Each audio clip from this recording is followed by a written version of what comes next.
খোদার কাছে মোনাজাতে বলি বারে বার, কেন সে প্রাণ বন্ধু হইল না আমার।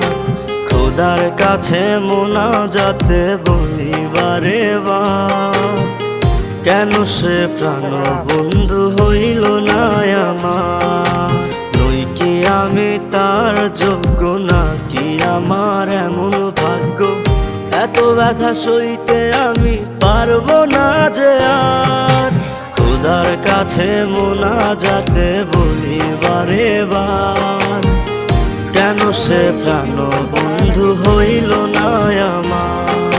খোদার কাছে মোনাজাতে বলি বারে বার, কেন সে প্রাণ বন্ধু হইল না আমার।